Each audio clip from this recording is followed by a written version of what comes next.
అయోధ్య ప్రాణప్రతిష్ఠ సందర్భంగా మోదీ గారు మాట్లాడిన మాటల్లో రాముడు వివాదం కాదు సమాధానం అన్నారు. సో ఈరోజు చాలా సంవత్సరాలు, నాకు తెలిసి 20 సంవత్సరాలు 30 సంవత్సరాలు ఎప్పుడైతే అయోధ్య మూమెంట్ వచ్చిందో అప్పటి నుంచి ఇప్పటి వరకు, అది గత 5 ఏళ్ల క్రితం వరకు కూడా వివాదంగానే అందరూ చిత్రీకరిస్తూ వచ్చారు. నిజానికి జర్నలిస్టులుగా మనం, మీకు కూడా అనుభవమే కాబట్టి, మనము ఎక్కడైనా ప్రెస్లో కానీ మీడియాలో కానీ మనం ఏమైనా డిస్కషన్స్ చేయాలన్నా, ఒక స్టోరీ రాయాలన్నా, ఇంకోటి చేయాలన్నా, నిజానికి 2000 అంతకుముందు కూడా ఈవెన్ టైంలో 15 ఏళ్ల జర్నలిజంలో నాకు తెలిసి ఎన్నో డిబేట్లు చేస్తుంటాం మనం, ఎన్నో డిస్కషన్స్ చేస్తుంటాం, ఎన్నో అయోధ్య గురించిన స్టోరీస్ రాస్తుంటాం, రిపోర్ట్స్ చేస్తుంటాం. అన్నిట్లోనూ అదర్ సైడ్ అని ఎవరినో తీసుకొచ్చి కూర్చునేబెట్టడం జరిగేది. మీరు అబ్జర్వ్ చేసి చూస్తే ఎవరో ఒకళ్ళని దీన్ని రాముడిని వ్యతిరేకించేవాడే ఏథిస్ట్నో తీసుకొచ్చి కూర్చునిపెట్టడం, ఏ నాస్తికుడినో లేకపోతే ఏ ముస్లిం సంప్రదాయానికి సంబంధించిన వ్యక్తినో లేకపోతే ఎవరినో ఒకరిని తీసుకొచ్చేసి ఇద్దరి మధ్య డిబేట్ నడిచేది. ఇక్కడ విశ్వ హిందూ పరిషత్ అతను ఉంటాడు, అటువైపు ఇంకొకరు ఉంటారు, ఇద్దరి మధ్య డిబేట్ నడుస్తూ ఉండాలి.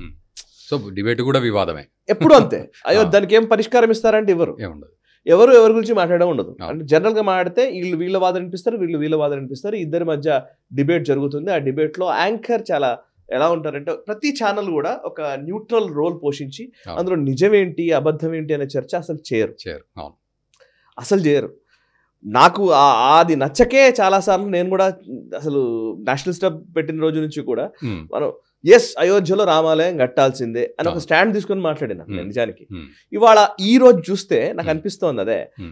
మొన్నటి వరకు ఒక సంవత్సరం 2 సంవత్సరాల క్రితం వరకు కూడా అయోధ్యని నెగటివ్ షేడ్ లోనే చూసే జర్నలిస్టులు ఉన్న రోజుల్లో అన్ని మీడియా ఛానల్, ఈ రోజు మన ప్రసార మాధ్యమాలు పెద్ద ఛానల్ అని మాట్లాడుతున్న వాళ్ళందరూ కూడా మెయిన్ స్ట్రీమ్ మీడియాలో ఇవాళ పెద్ద పెద్ద సెట్టింగ్ లేసి పెద్ద పెద్ద అయోధ్య గురించి ఒక నెగటివ్ ధోరణి లేదు, ఒక నెగటివ్ మాట లేదు. మీరు అబ్జర్వ్ చేస్తున్నారో లేదో, లాస్ట్ 1 వీక్ 10 days లో అక్కడక్కడ చిన్న చిన్న ఏదో ఆ శంకరాచార్యులు ఏదో అన్నారని ఏదో చిన్న వేస్తున్నారు కానీ, బట్ లిటరల్లీ మాట్లాడితే హోల్ మేనేజ్మెంట్ ఈజ్ లైక్ ఎట్లా అంటే ప్రతి ఛానల్ కూడా మనం గనక అయోధ్య గురించి నెగటివ్ లైట్ లో చూపిస్తే మనల్ని చూడడం మానేస్తారేమో అనే ఒక భావనలోకి నెట్టబడ్డారు.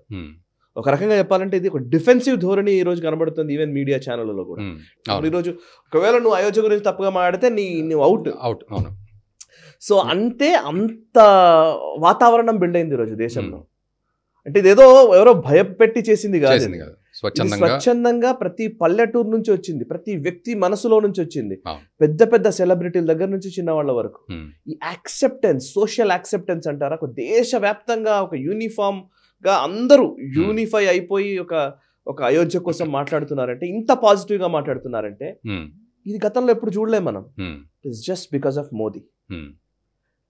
మోదీ అని ఎందుకు అంత గట్టిగా అంటానంటే, నేను లాస్ట్ 10 ఏళ్లలో మీరు ఎప్పుడు ఏ దేశంలోకి వెళ్ళి చూసినా కూడా ఈ అయోధ్య అనేది ఎందుకు, ఇది మీరు ఇందాక దాంట్లో అన్నారు, ఈ రోజు చరిత్రలో నిలిచిపోతుందని మోదీ అన్నారు. జనవరి 22 ఈ తారీఖు 1000 సంవత్సరాల తర్వాత కూడా ఈ రోజు గుర్తుంచుకునే వాళ్ళు ఉంటారు అని అన్నారు. జాతీయవాద జర్నలిజానికి అసలైన వేదిక నేషనలిస్ట్ హబ్ ని సబ్స్క్రైబ్ చేసుకోండి. నోటిఫికేషన్స్ కోసం బెల్ ఐకాన్ పై క్లిక్ చేయండి.